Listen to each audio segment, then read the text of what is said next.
In 1933, a man named Walter Kowalski opened a shoe repair shop in Pittsburgh with $11, a second-hand last, and a box of waxed thread he'd salvaged from a factory that had just gone under. For the next 40 years, Walter fixed shoes for steelworkers, schoolteachers, priests, and widows who couldn't afford new ones.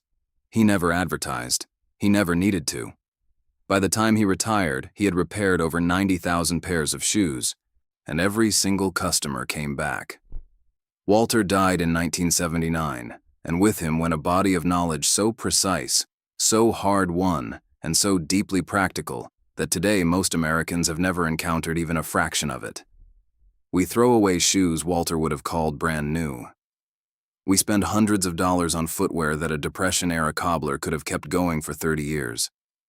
We don't know what we don't know. That changes today. Before we get started, if you've ever wondered what real craftsmanship looked like before everything became disposable, hit subscribe. We publish this kind of lost knowledge every single week, and you will not want to miss what's coming. Number 25 is going to surprise you, and number 1 will genuinely change how you think about the shoes sitting in your closet right now. Number 25. Depression-era shoe repairmen knew that every pair of shoes has a break point, a specific spot where the upper leather begins to crack first, and that this point is determined not by the quality of the leather, but by how the person walks. Walter could look at a new pair of shoes and tell you within a week of exactly where they would first show stress, based on nothing more than watching someone walk across the room for 30 seconds. He used this knowledge not just to predict repairs, but to prevent them, adding tiny reinforcing stitches or a whisper of wax in exactly the right place before the crack ever appeared. Modern shoe manufacturers know about breakpoints too. They just don't tell you, because a shoe that lasts 30 years is a shoe that doesn't get replaced. Number 24. They knew how to read leather the way a doctor reads skin. Different animal hides, different tannery processes, different ages of leather all require completely different treatments, and a cobbler who confused them could ruin a shoe in minutes. Vegetable tanned leather, the old kind, breathes and molds to the foot over time. Chrome-tanned leather, which became common after the 1940s, is more water-resistant but doesn't breathe and can't be reconditioned the same way. Depression-era cobblers worked almost exclusively with vegetable-tanned goods and developed an intimacy with the material that modern leather workers rarely achieve. Number 23. They knew that shoe polish is not for shine. This will sound backwards, but shine is just the side effect. The real purpose of polish is to feed the leather, to replace the oils that dry out with every step, every exposure to heat and cold and moisture. A properly conditioned shoe doesn't crack. It doesn't dry out at the seams. It doesn't turn brittle in winter. The Depression-era cobbler's first question when a customer brought in a cracked shoe wasn't, "How did this happen?" It was, "When did you last feed the leather?" The answer was almost always, "I didn't know I was supposed to." Number 22. They knew the difference between a welted shoe and a cemented shoe, and they treated that difference as a matter of repairability versus disposability. A welted shoe, one where the upper is stitched to a strip of leather called the welt before the sole is attached, can be resoled dozens of times. The upper can last a century if cared for properly. A cemented shoe, where the sole is glued directly to the upper, can be resoled once, maybe twice, before the structure fails. Nearly every shoe sold in America today is cemented. Depression-era cobblers could tell the difference in 3 seconds, and they priced their work accordingly, because a welted shoe was worth investing in, and a cemented one usually wasn't. Number 21. They knew how to stretch leather without splitting it. A shoe that pinches is a shoe that destroys the foot, and in the 1930s, when most people owned 1 or 2 pairs of shoes and wore them until they fell apart, the fit had to be right. Cobblers used wooden stretchers, damp cloths, and a technique involving slow, steady pressure over 12 to 24 hours to reshape leather that had hardened or shoes that had been bought slightly too small. They knew exactly how much a given piece of leather could give before it would weaken at the grain, and they worked right up to that edge. Today we just buy another pair. Number 20. They knew that heel wear tells your whole medical story. Before orthopedic medicine became widely available or affordable, The neighborhood cobbler was often the first person to notice that a child was pigeon-toed, that a man's back was going, or that a woman's hip was beginning to compensate for something the doctors hadn't caught yet. The pattern of wear on a heel, read carefully, reveals how weight is distributed across the foot, whether the arch is collapsing, whether one leg is slightly longer than the other. Walter Kowalski referred exactly one customer to a doctor in 40 years. That customer had a heel wear pattern so unusual that Walter knew something was seriously wrong. He was right. The man had a tumor pressing on his lumbar spine. Number 19. They knew how to re-dye leather to any color without leaving tide marks. This sounds simple. It is not simple. Leather dye applied incorrectly will pool at the edges, leave streaks, or change the texture of the surface entirely. Depression-era cobblers mixed their own dyes, applied them in layers thin enough to be nearly invisible, and worked in circular motions that matched the natural grain of the hide. A pair of shoes that came in tan often left black. A pair that came in red left burgundy. The customer paid a fraction of what a new pair would cost, and got a shoe that was, in many ways, better than it had been when new. Number 18. They knew that a broken heel is never just a broken heel. This is the item that most shoe repair shops today get wrong, and it costs customers money. When a heel comes off, or a heel tip wears down to the nail, there is almost always a secondary cause: an imbalance in the sole, a weakness in the shank, or a problem with how the customer walks that puts asymmetric pressure on one corner of the heel. Fix only the heel, and the new one will fail in the same place within months. Fix the underlying cause, and the heel lasts for years. Depression-era cobblers fixed the underlying cause every time, because their reputation depended on it, and because a customer who had to come back in 3 months was not a satisfied customer, he was an embarrassed one. If you're still with us at number 18, you already know more about shoes than 90% of Americans. Leave a comment below telling us which item has surprised you most so far. We read every single one. Number 17. They knew how to repair stitching without leaving a trace. Machine stitching and hand stitching require completely different repair techniques, and Depression-era cobblers could distinguish them instantly. A broken machine stitch will unravel in both directions if not properly anchored before repair. A broken hand stitch typically holds at the breakpoint because of how the thread is locked at each individual hole. Repairing machine stitching on an older shoe requires rethreading the original needle holes in a specific pattern to match the original tension. Done correctly, the repair is invisible. Done incorrectly, the entire seam puckers and the shoe ages 10 years in an afternoon. Number 16. They knew that the insole is the heart of the shoe. Most people never think about the insole, the layer between the foot and the sole. They think it's just padding.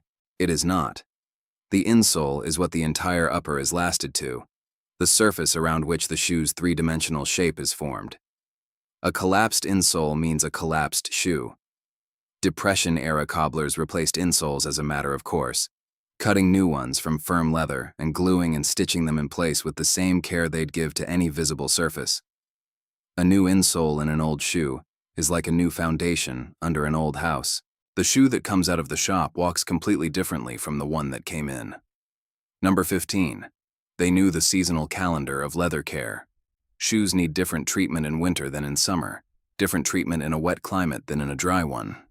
Before winter, a cobbler would apply a heavier conditioner to protect against salt and moisture. In spring, he'd clean off the salt residue that had eaten into the finish over the cold months, recondition, and assess what damage the season had done. In dry summer heat, leather loses moisture faster than in any other season, and a cobbler who didn't warn his customers about it would see cracked uppers by August. This seasonal rhythm of care kept shoes alive for decades. Today we wear our shoes until they fail, then throw them away, then wonder why they didn't last. Number 14. They knew how to sharpen their own tools. This sounds obvious. It is not practiced. A dull skiving knife tears leather rather than cutting it, creating a ragged edge that never bonds cleanly and that will separate under pressure. A dull awl makes a hole larger than the thread it's meant to guide, and the resulting stitch sits loose and begins to fail almost immediately.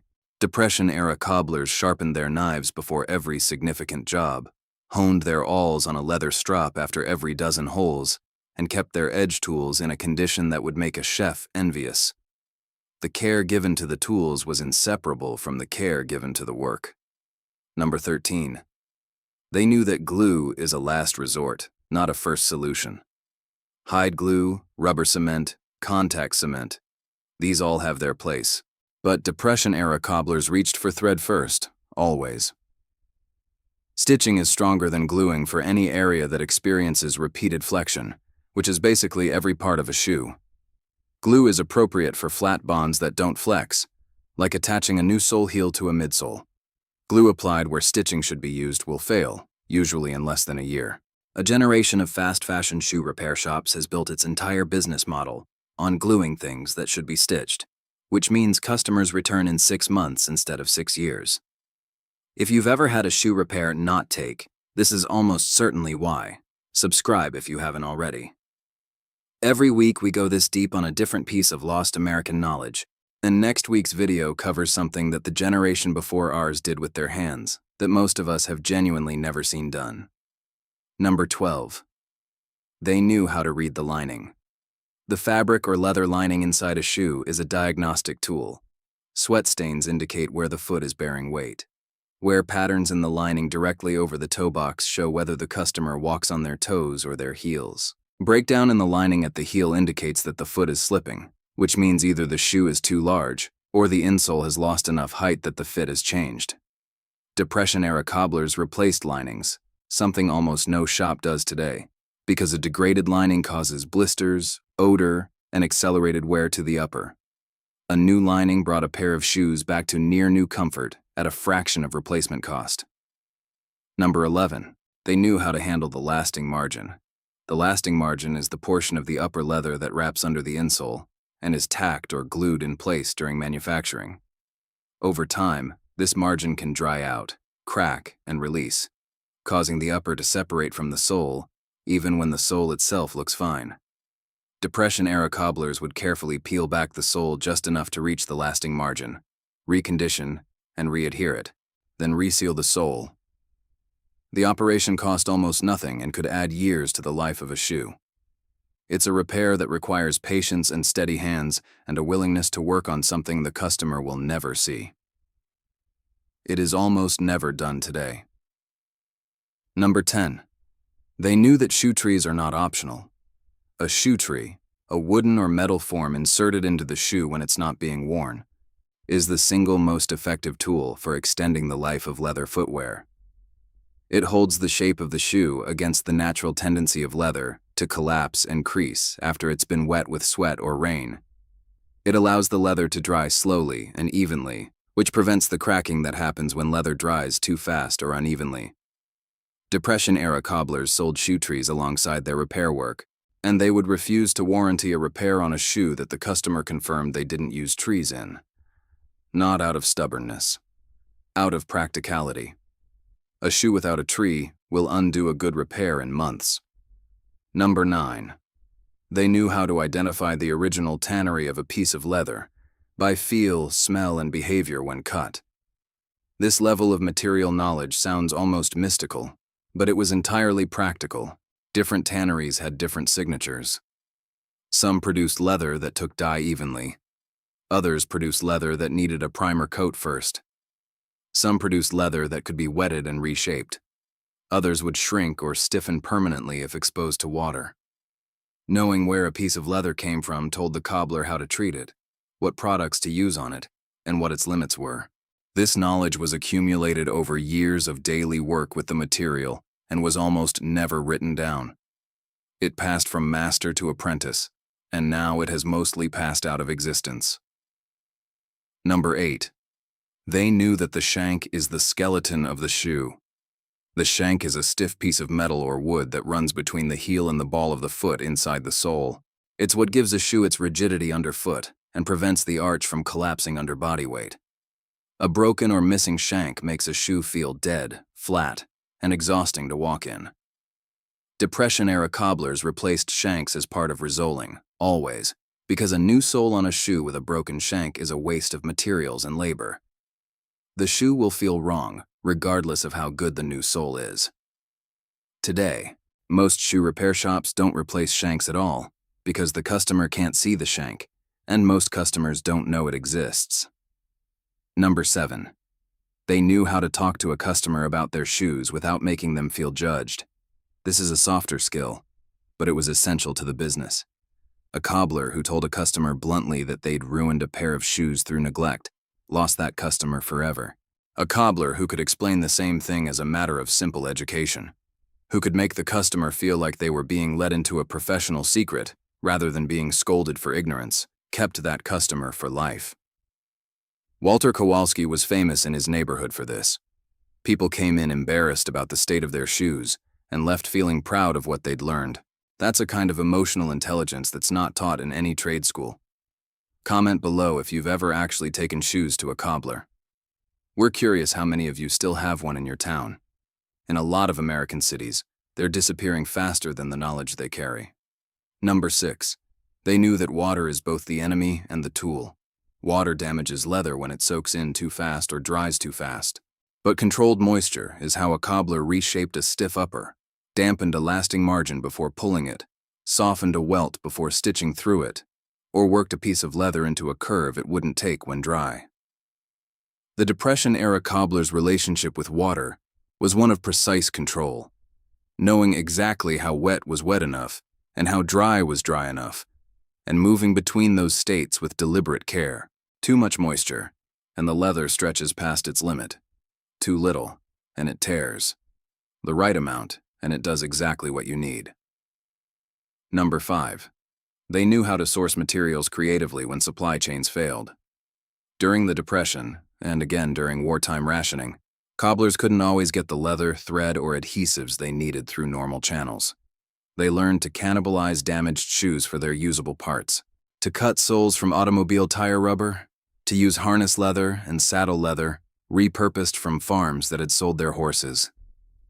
They knew which materials were structurally equivalent to the ones they couldn't get, and they made those substitutions without compromising the integrity of the repair. This is a kind of problem-solving intelligence, lateral, practical, and relentlessly resourceful, that we have largely lost in an era when we've been trained to simply buy a new one. Number 4. They knew how to do a lasting job of welt repair.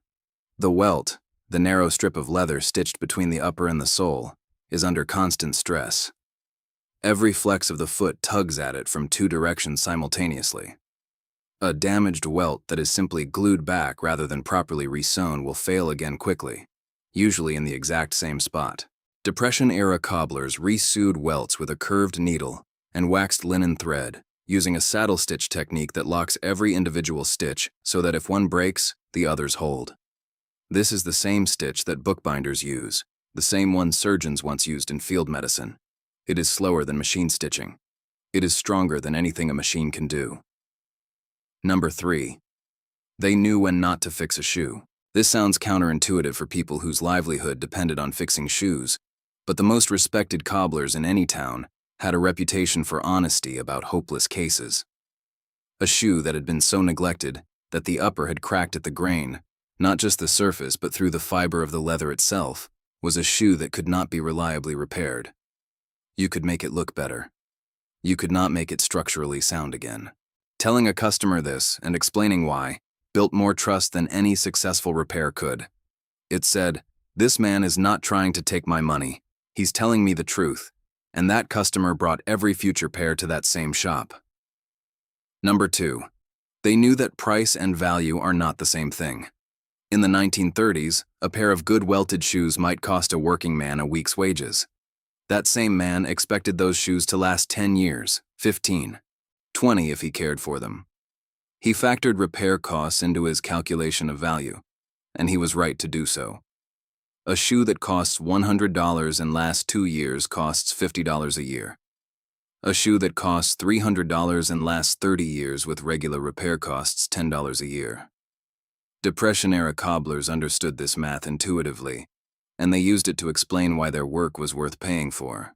Modern Americans have been trained to think of shoes as cheap and disposable, which means they spend more money on shoes over a lifetime, get less value, and contribute to a waste stream that would horrify anyone who lived through the Depression. And now, number 1. The thing Walter Kowalski said he had learned more slowly than anything else. The thing he told his son before he retired. The thing that is so simple it sounds ridiculous until you understand what it means. Number 1. They knew that a shoe remembers every foot that ever wore it, and that the job of the cobbler is to reconcile the shoe's memory with the needs of the foot in front of him. Every pair of shoes carries a physical record of how it was walked in, a record pressed into the leather, molded into the insole, worn into the heel. When a shoe is repaired and resoled, it carries that memory forward into its next life. A cobbler who understood this knew that a shoe repaired for a new owner needed different work than a shoe returning to its original owner, because the original owner's foot and gait had shaped that leather in ways that might not match a new person's stride. Walter would sometimes adjust the interior of a shoe to partially erase the previous owner's impression before building it up fresh. He called this making a new introduction between the shoe and the foot. He did it with the same seriousness that a host introduces guests at a dinner party, with care, with attention to fit, and with the goal of making two things that might otherwise have been strangers into something that worked together naturally. There are 25 things on this list, and not one of them is complicated. Not one of them requires a special education or expensive equipment. Every single one is the product of attention, patience, and a willingness to treat a pair of shoes as something worth caring for. The men and women who held this knowledge lived through the hardest economic period in modern American history, and they did it in part because they refused to treat anything as disposable. Not leather, not tools, not time, not knowledge. We are not in a depression, but we live in a world running out of resources, drowning in waste, and increasingly unable to fix the things we break. The cobblers knew something about that. They knew that the thing you repair is always worth more than the thing you replace, because the repair contains your attention, and your attention is the one thing nobody can manufacture at scale. Tell us in the comments, do you own a pair of shoes worth repairing? And do you know where your nearest cobbler is? If you found something in this video you'd never heard before, share it with someone who grew up in a world where things were built to last. They'll know exactly what you're talking about.